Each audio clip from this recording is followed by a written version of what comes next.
Guten Tag, hier ist die Frau Walker, and in this video, I'm going to teach you how to say many sentences in a sequence, so that way Germans can follow first, second, third, fourth without necessarily using ordinal numbers like that, but instead of saying at first, then, after that, and then last. So it's kind of the same as using ordinal numbers, but we're using different kinds of words. So let's get into it and take a look at what these look like.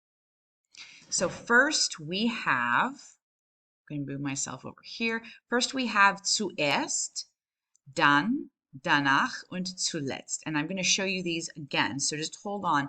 I want you to hear them being used. So I'm going to go ahead and show you what's on the slide here. It says, welche Fächer hast du am Freitag? So what kind of subjects do you have on Friday? And then you could answer, zuerst habe ich Deutsch, dann Geschichte, danach Latein und zuletzt habe ich Sport. Okay, they use that all in one big sentence.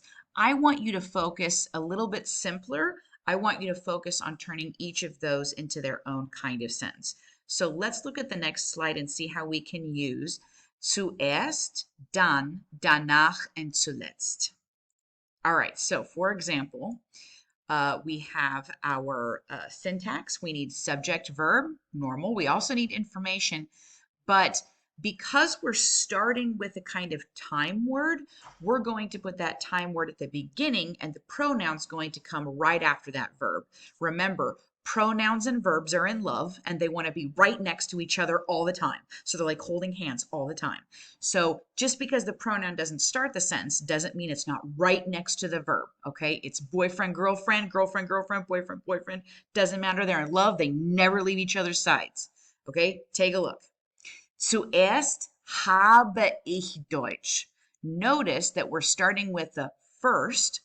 We never take the verb out of the second position. It always stays right there, right, when we're saying a statement.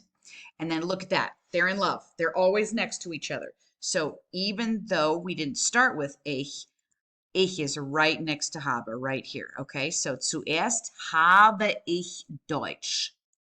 Next one is dann. Then or done. Dann habe ich, oh, look, they're in love. They're not going anywhere. Dann habe ich Chor. Do you remember what the next one was? It started with a D as well. If you guessed danach, good job. It means thereafter. Danach habe ich Mathe. So this is first, at first, then, thereafter, and then finally we have last or finally. Zuletzt habe ich Biologie. So same kind of syntax the whole way down.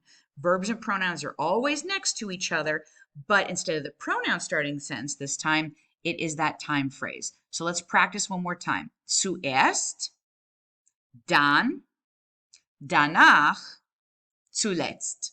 Now the last big question I always get from German 1 students is, what's the difference between dann and danach, Frau? Well, you know what? There's a difference in meaning, but it doesn't necessarily matter what their order is. So you could say zuerst, danach, dann und zuletzt, because they're just next, next, next, right? But you always have to put zuerst at the beginning and zuletzt goes at the very end, okay? All right, so I'm going to let you get out those whiteboards and practice with your neighbors after you get your guided notes done. Okay, auf Wiedersehen. Tschüss.